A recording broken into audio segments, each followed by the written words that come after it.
Circuit 42 would like to thank Pop Culture Paradise, Toy Anxiety, the Spawn Point Gamers Lounge, and Dragon's Lair San Antonio. Hi everybody, this is Ian McIntosh from Circuit 42, and we are here in another episode of Cosplay Circuits. I am here with special guest, an awesome person. Wait, no. It's Chris Meador, who is pretty awesome. Chris, introduce yourself. How you doing, guys? Yeah, I'm Chris Meador, a.k.a. Lord Vishus Cosplay, and the owner of HeroCon. So, for those who don't know you, those 5 people on the internet who are like, I don't know who that is. Tell us a little more about what you do, and tell us a little more about HeroCon. Well, I started cosplaying about 3 years ago. Went to my first ever convention in Phoenix, which was Amazing Arizona Comic-Con, and had a fantastic time. Saw the people in costume, loved it, and got hooked on it. Started building my own costumes. And during that time, I've made some amazing friends. I've been meeting the different vendors, the artists, getting to know the different promoters, and just kind of the next evolution, in my life was to start my own convention. Now, when you and I met, I think it was at the 502 bar. I didn't really know who you were, and I didn't think you knew who I was. And then I started mentioning, oh yeah, it's my friend Kara and Raven. Oh, you heard me. You overheard me speaking about, I believe, Krista and a couple other people. Yeah, and the funny thing is, I remember I told somebody once that I had no idea that Kara and them were really well known outside of Arizona, because the Arizona cosplay circle is just huge. And I was kind of just inside that circle, so I had no idea how well known these people were outside of that state. They are to some extent. Kara, she came over here for Capital City Con last summer, and she was a big hit. And she's super sweet. Luckily now I can count her as one of my friends. She helped me out with the cosplay contest there, and really nice woman. So with that, how did you get into cosplay? Because I know you said you went to Amazing Arizona. Well, when I came back, I heard there was going to be a Lone Star Comic Con in Schertz, Texas, and so I thought, wow, this is great. I can check out another con here. I hadn't started cosplay yet. It was a small convention. I went and checked it out. Saw more people in costume, and so I heard that there was another convention coming up in San Marcos. So I thought, you know what, I'm going to start building this. And so I just started, I didn't know what I was doing. I just started buying pieces. I was going to create a generic, unique Sith Lord, which ended up being my namesake, Lord Vishus Cosplay. And I was just kind of started putting things together. I had a seamstress make me a beautiful cape. And I've replaced pieces over the years, but I did that and I loved it. And then I got a call. I was speaking to Dragon's Lair comic book store, and they asked me if I could be Lex Luthor for a Man of Steel event at a theater. And I said, yeah, sure. I already had a suit, and I just had to make me some kryptonite real quick. And I was there, handing out flyers, and this little boy, he said to me, he goes, "Are you supposed to be Agent 47?" And I thought to myself, you know what? That's another costume I can do, and it just kind of snowballed from there. Now, in the last couple of years, because you haven't been cosplaying you have not been cosplaying for a long time, but you've become pretty well known in the last couple of years. Like all the conventions I've been to in Texas, you're normally right on the front as a guest. What was that like? Kind of like going from just getting to cosplay just for fun up to that in such a quick amount of time. Well, it's kind of humbling because I'm getting offered these guest spots, and as far as I'm concerned, there's guys out there that are better than me, but I don't know why. But I've made friends with a lot of the promoters and the artists and the vendors, and my name just started passing around, and I got a phone call from the guys up at Heart of Texas Con, asking me if I wanted to be a guest there, and that was my first ever guest appearance, and then from there, I just kept getting invitations from other conventions across Texas. So in that regard, what is your favorite costume that you made? What's your best experience in regards to costumes conventions? I'd have to say, I'm known for my Sith Lord costume, but more importantly, I'm known for my Agent 47 Hitman costume. That's been my most successful, simply because of my body traits, which match so well with that costume. But it's been my most notable one to date, and it's actually I just won through 21st Century Fox and Facebook. Hitman Agent 47. They had a competition nationwide it's called Make Me an Agent. And a picture that I had taken by a photographer in Houston named Michael Shum submitted it, and me, along with 45 other people, won the competition nationwide. There was 46 of us, and so I'll be told soon what my prize package is.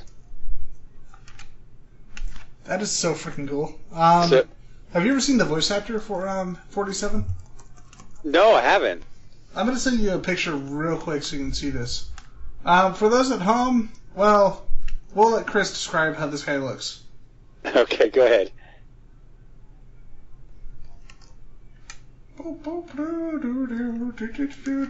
This prevents us from having dead air on the show. So while you're doing that, I got a title. I am now officially Agent 41. Really? Yes, there's 46 of us, and each one of us got presented with a number. I'm 41. That's pretty damn cool. So I know they're going to supply me with a professionally written dossier for my agent. They're going to provide us with a signed poster from the entire cast.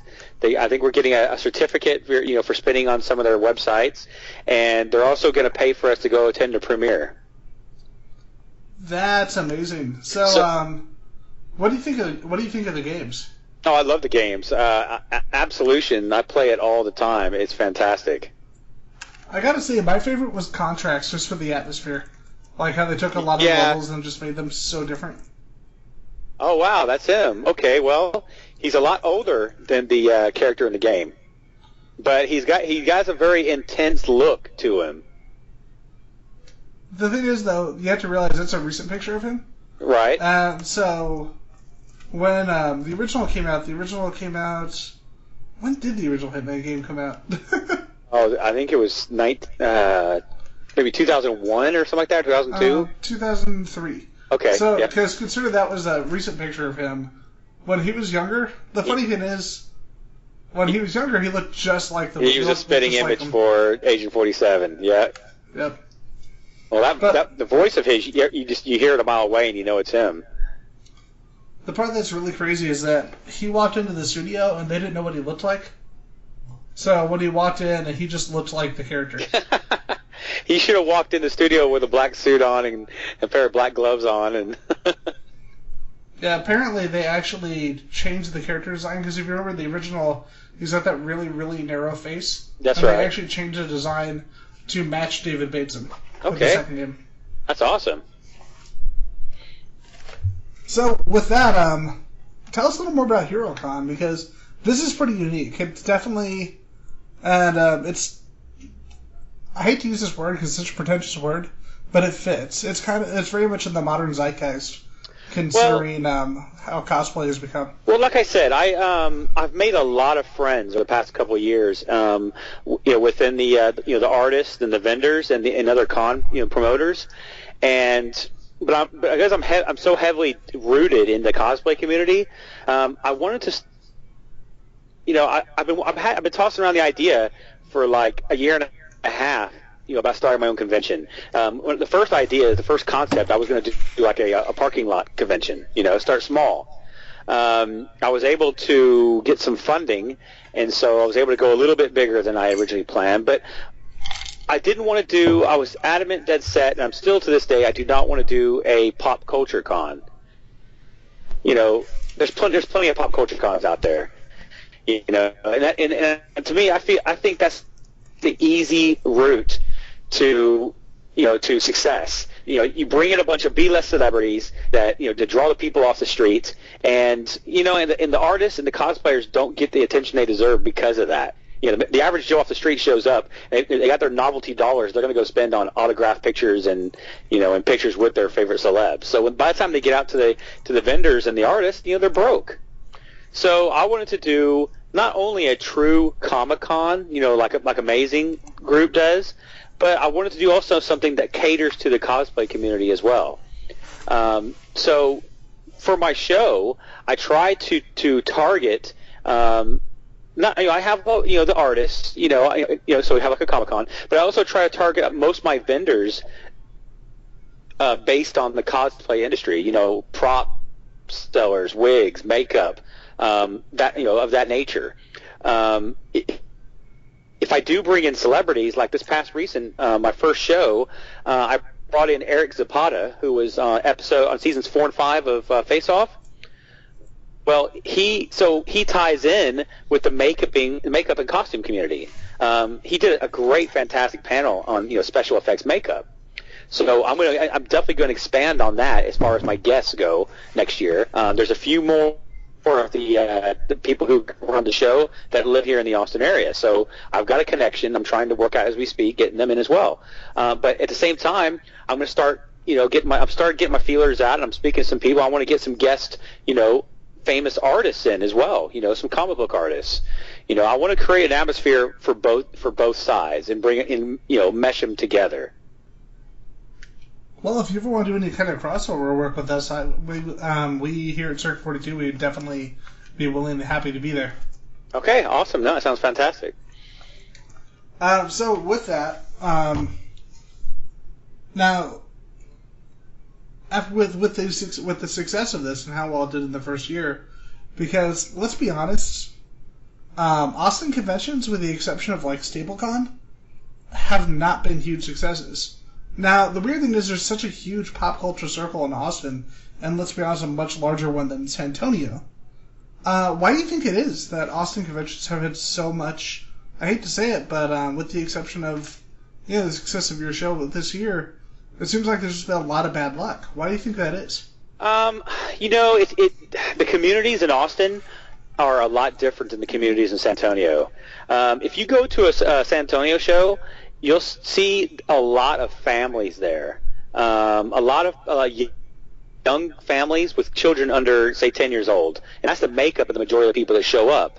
The majority of people that go to conventions in in Austin, are a younger market, college age, 30 and younger. The reason why shows here in Austin probably aren't, I would assume, aren't as successful is because it's harder to promote to that bracket. Families are always looking for fun things to do, so they're geared to looking, in all the different, various outlets, trying to find something to do, fun. People that are 30 and under, 30 years and under, they're always busy. They always have something going on. So that's our target audience. We're trying to promote as heavily as we can to that target audience right there. We'll be. I'm working out a partnership. I'll be cross promoting with Staple this year. I'm also going to be working with HavenCon this year. I've got a booth coming up next weekend at Classic Game Fest.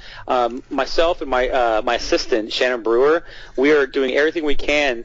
We're trying to reach out to all the local conventions here in Austin and try and work together and help each other out. Because at the end of the day, we all have a common enemy, which I hate to say it, is Wizard. Because Wizard comes in, they just try to sap as much money out of the attendees and the guests and artists as they can. So, we all believe that we can help each other by working together. So that's what I'm working on at the moment. And everybody seems to be on board. As long as we're not stepping on each other's toes, we're all happy to work together.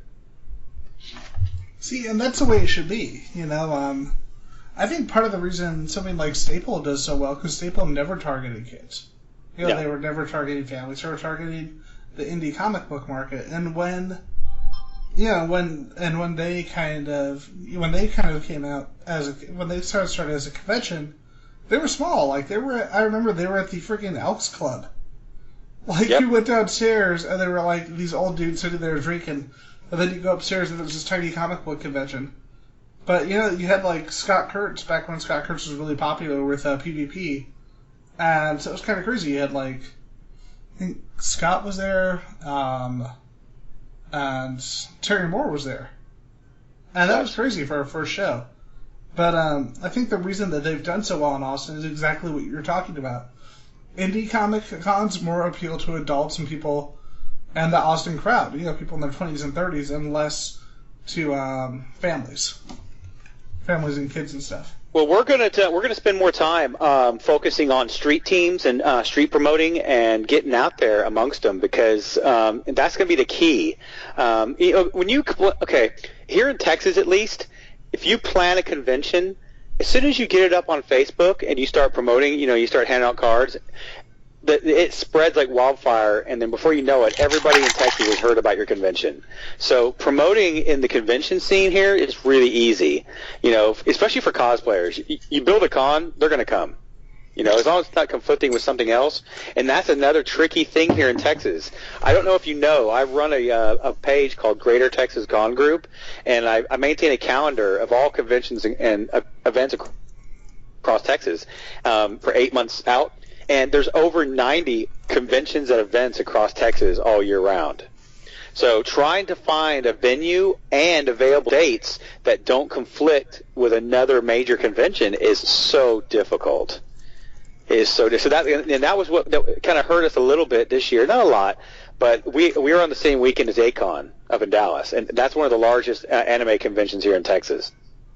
So a lot of the people that live in San Antonio and Austin that would have come to my con, well, they're not going to miss A-Kon. So, so we are going to spend a lot of time focusing our promotions externally to the average Joe on the street here in Austin.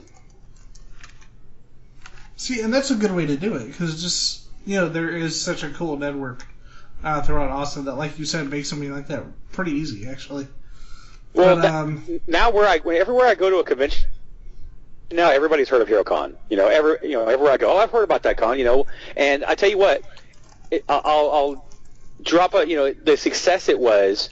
We had about 63 tables, and we sold them out by April 1st last year. And from that date onwards, all the way up into a day before the convention, I was getting emails every day from people wanting to get tables at my show.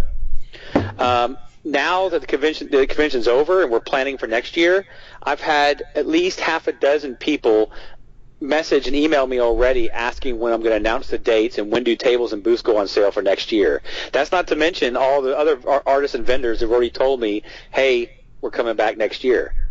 So, everywhere I go, people are like, yeah, we want a good Comic-Con to do in Austin. Everybody wants to come to Austin. It's a popular, location to come to.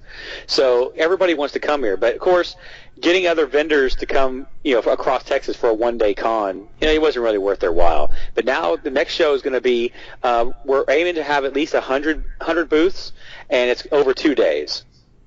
So it's going to be, a much larger show, and I anticipate it selling out really fast. So I do have a question for you, and this is totally not a subtle hint or anything. That's just crazy talk. If we were to get in contact with any kind of comic book creators or anyone that we know at Circuit 42, how would things like if they were to ask how things like transportation would go, how would something like that be handled? It depends on the artist. I mean, if I think they're going to be a good draw, and financially it's worth it, for me to bring them out, I'm willing to bring someone out. At this point in time, I'm not looking to pay any fees, but I'm not against paying for, say, their transportation costs and a hotel. But again, I have to ascertain, who the artist is and and how big a draw they would be, if it's financially worth it. Okay, that was just a bit of curiosity. Yeah. Well, there's a few I'm looking at, because there's some big names here in Austin that I'm looking at already. I'm already talking to. So I think we're going to have some some good guests this year. Is there anybody you could talk about, or is that kind of hush-hush? Not really. I mean, I'm hoping to get a chance to talk to De La Rosa. He's going to be at Del Rio Comic-Con later this year. So I'm hoping to, if I can snag him and get him in here. But yeah, the others I can't really say yet because they haven't confirmed 100% yet. But that's just one name I'm working on. But there's some others here in Austin that live here and that have already expressed an interest in wanting to come. But it's just we just got to do the details. Awesome. And with that, do you have anything else to mention before we wrap up our show tonight? No, I think that went pretty well. I'd like to thank you, Ian, for having me on the show, and it's been really good. Give me a chance and give me this platform, to express my views and promote a little bit. I really do appreciate that. Thank you. Definitely. And with that, we come to the end of the newest episode of Cosplay Circuits. Thank you to our guest Chris Meador for coming on the show. And remember, keep cosplaying, or Agent 47 will come kill you, or maybe even Agent 41.